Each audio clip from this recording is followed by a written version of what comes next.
Hey, it's Dr. Frank from East Coast Water Quality. One of the questions that we get all the time is, how do PFAS chemicals get into your drinking water system? And well, that really depends on what type of water system that you have, if you have a private well, or if you get your water from a public source like your county or city water system.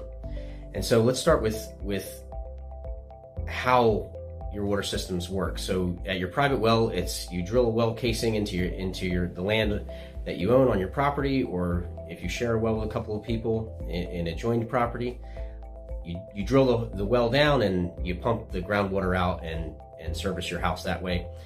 For most public water systems, they get their water supplies from either rivers or lakes or some surface water body. Sometimes they have commercial wells where they'll drill these very deep and big wells into the ground, but for the most part in our region, it's from surface water, so it's going to be your rivers and lakes. So how does PFAS compounds get into these surface water, rivers and lakes, and into your groundwater, into your wells? So one of the most common ways would be industrial facilities that either manufacture these chemicals or that use these chemicals during their process. So chrome plating facilities or electronic facilities that make your cell phones and your TVs, or textile facilities that make the various textiles that that use PFAS for its unique properties. Over the last 80 years, there's been different rules and regulations on how they have to handle these materials. There's different companies out there, and not all of them are good stewards of the environment. And so you'll have a release from this industrial facility, and there's a couple of ways that happens. So sometimes there'll be a spill on the ground, or through their processes there'll be leaks, and it'll get into your soil, and then eventually the localized soil will get into groundwater, and then it'll move like rivers underneath the ground, and it'll go and affect nearby properties.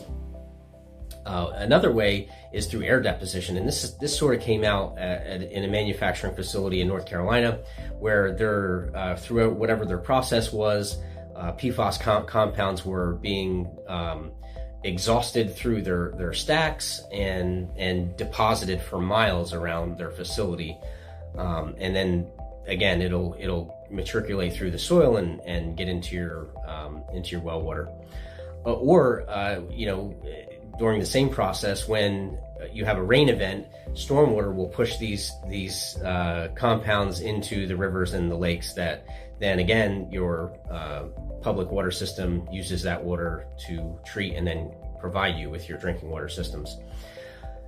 A couple other ways that are just as common as these industrial facilities are through the historical use of firefighting foam. So you think of like airports or these big fires, or putting a fire out at an industrial facility.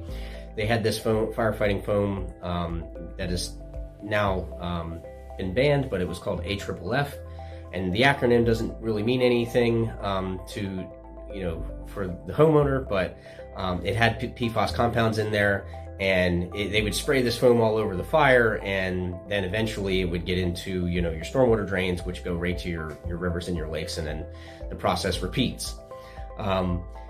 Another way that more recently what we've been finding is biosolids. So when water gets pumped into a water treatment facility, during their cleaning process, they have these huge, massive settling tanks, and it settles out all of these sludges. So basically all the soil and whatever's dissolved and hanging in that muddy water that they pump into their water treatment facility. So that sludge is then used as fertilizer for farms local to Virginia and North Carolina. And so they're wonderful fertilizers. However, they are also sources of concentrated PFAS compounds. And so more recently, they've been finding just about everywhere they test for these things, these settling sludges, whenever they're applied directly to the soil. And, again, rain event comes, runs off, the stormwater runs off, or it matriculates into the soil, getting into your wells, or it gets into your rivers and lakes, and then again the cycle repeats itself.